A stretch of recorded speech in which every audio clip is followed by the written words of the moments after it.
નમસ્કાર, જય મહાદેવ, જય શ્રી કૃષ્ણ, સર્વને રામ રામ. આજે વિવાહ પંચમીની આપ સર્વને હાર્દિક શુભકામના. વિવાહ પંચમીનો ઉત્સવ સનાતન ધર્મ પ્રમાણે આપણે માગશર મહિનાની શુદ્ધ પાંચમના દિવસે ઉજવીએ છીએ. આ દિવસે માતા જાનકીના લગ્ન ભગવાન શ્રી રામ સાથે થયા હતા.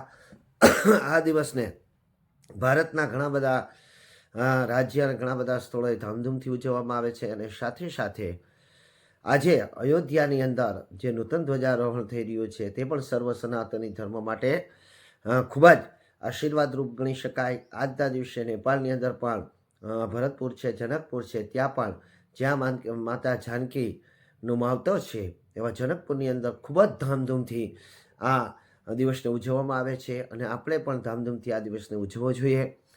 આજના દિવસે ઘણા લોકો એવો પ્રશ્ન કરે છે, જોકે હું 2 થી 3 દિવસમાં જ હવે નેપાળ જઈ રહ્યો છું, અને ઘણા લોકોના એવા પ્રશ્ન આવે છે કે દાદા, અમે જેવો રૂક્ષ્મણીજી અને કૃષ્ણના વિવાહ જે રીતે કરીએ, જે રીતે તુલસી અને ઠાકોરજીના વિવાહ કરીએ છીએ, તેવી જ રીતે સીતા અને રામજીના લગ્ન કરી શકીએ કે નહીં?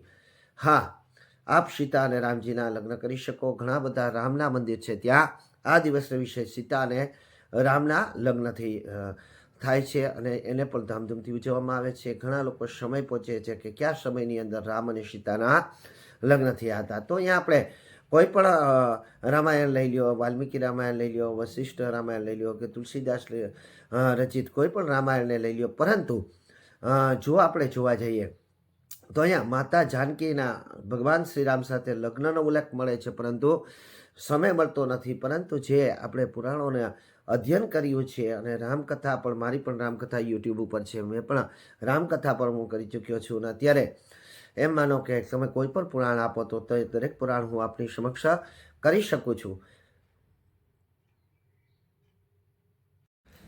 મારી શ્રી રામકથા, શ્રી શિવપુરાણ કથા, શ્રી દેવી ભાગવત કથા, શ્રી ભાગવત કથા, શ્રી હનુમાનજીનો ચરિત્ર ગાથા, તેમજ શનિદેવની કથા, ગૌ કથા વગેરે કથા આપ મારી YouTube channel doctor Ajay Pandya પર જોઈ શકો છો. જો હજી સુધી આપે મારી યુટ્યુબ ચેનલ ડૉક્ટર અજય પંડ્યાને સબસ્ક્રાઈબ ન કરી હોય તો સબસ્ક્રાઈબ કરી દો, બેલ આઇકનનો બટન દબાવી દો, અને સાથે સાથે આપ મારા વિડીયોને શેર પણ કરો અને લાઇક પણ કરો. એમાં આપનું કશું જતું નથી. જો આપને મારા વિડીયો જોવા ગમતા હોય તો અવશ્ય તેને આપના સ્ટેટસ ઉપર માત્ર લિંક મૂકી દો, જેથી કરીને પણ આપ હિન્દુ સંસ્કૃતિ અને ધર્મનો પ્રચાર કર્યો ગણાશે.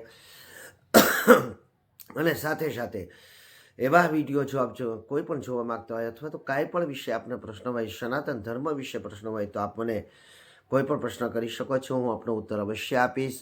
તો આજે શ્રી રામ અને મા સીતાના લગ્ન દિવસની આપને હાર્દિક શુભકામના.